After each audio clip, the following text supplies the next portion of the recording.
السلام علیکم ورحمۃ اللہ وبرکاتہ۔ محترم متولیان مساجد، ائمہ کرام اور جماعت کے ذمہ دار حضرات، بندہ ابو القاسم نعمانی خادم دارالعلوم دیوبند آپ سے مخاطب ہے۔ اس وقت ایک بہت ہی اہم مسئلے کی طرف آپ حضرات کی توجہ مبذول کرانا چاہتا ہوں۔ اس وقت آپ کے علم میں ہوگا کہ شکیل بن حنیف کا فتنہ پورے ہندوستان کے اندر بہت تیزی کے ساتھ پھیل رہا ہے، جو مہدویت اور مسیحیت کا دعویٰ کرتا ہے، اور بھولے بھالے مسلمان جن کو دینی تعلیمات سے تعلق نہیں ہے، دینی معلومات ان کے پاس نہیں ہے، ان کے درمیان خفیہ طور سے شکیل بن حنیف کے کارندے اپنی محنت کرتے ہیں اور بڑی تعداد میں لوگ اس کا شکار ہو رہے ہیں۔ ہمارے دوست سید ذیشان حسن قادری نے جو فتنہ شکیلیت اور فتنہ قادیانیت کے خلاف احباب کو متوجہ کر کے اور خود اس میں شریک ہو کر بڑے پیمانے پر فتنہ شکیلیت کے مقابلے میں محنت کر رہے ہیں، انہوں نے اس طرف متوجہ کیا ہے کہ ان کے جو ساتھی پٹنہ، جے پور اور حیدرآباد وغیرہ میں اس میدان میں کام کر رہے ہیں، ان کا یہ احساس ہے کہ رمضان مبارک کے آخری عشرے میں شکیلی کارندے انجان جگہوں پر دور دراز کے علاقوں میں مساجد کے اندر اعتکاف کے نام پر جا کر مقیم ہو جاتے ہیں۔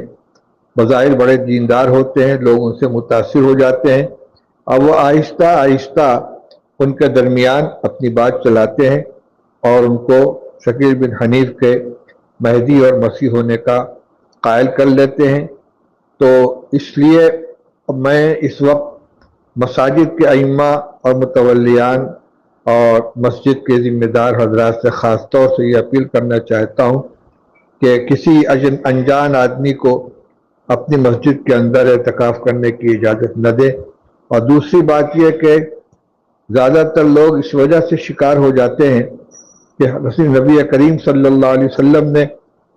قیامت کے قریب حضرت عیسیٰ علیہ السلام کے آسمان سے نزول، حضرت مہدی علیہ السلام کے ظہور اور دجال کے خروج سے متعلق جو پیشین گوئیاں فرمائی ہیں، بیان فرمائی ہیں، لوگ اس سے واقف نہیں ہیں۔ اس لیے علماء کرام کی ذمہ داری ہے، ائمہ مساجد کی یہ فریضہ ہے کہ وہ عوام کو حضرت عیسیٰ علیہ السلام کے نزول، اسی طرح حضرت مہدی کے ظہور اور دجال کے خروج سے متعلق احادیث میں جو پیشین گوئیاں ہیں مطالعہ کر کے اس کی جانکاری حاصل کر کے عوام کے سامنے ان کو بیان کریں، جمعہ کے خطبات میں بھی اس کو بیان کریں۔ اس کے علاوہ عام طور سے اعتکاف کے دوران لوگوں کی تعلیم کے لیے کچھ بیانات بھی ہوتے ہیں، اس میں ان کو بیان کریں، اور اس سلسلے کی معلومات نیٹ کے اوپر بھی مل جائیں گی، دیوبند سے بھی حاصل کی جا سکتی ہیں، باقاعدہ اس پر کتابیں تصنیف کی جا چکی ہیں۔ مولانا شاہ عالم صاحب کا بھی رسالہ ہے، مولانا قاسم حسن سنبھلی صاحب کی بھی کتاب ہے، دارالعلوم دیوبند سے بھی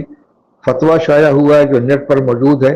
اس کو حاصل کریں، جس میں یہ صاف بتلا دیا گیا ہے کہ شکیل بن حنیف اپنے باطل عقائد کی بنا پر اسلام سے خارج ہے، اور جو لوگ بھی اس کو برحق مان کر اس کے ہاتھ پہ بیعت کریں گے وہ بھی اسلام سے خارج ہوں گے۔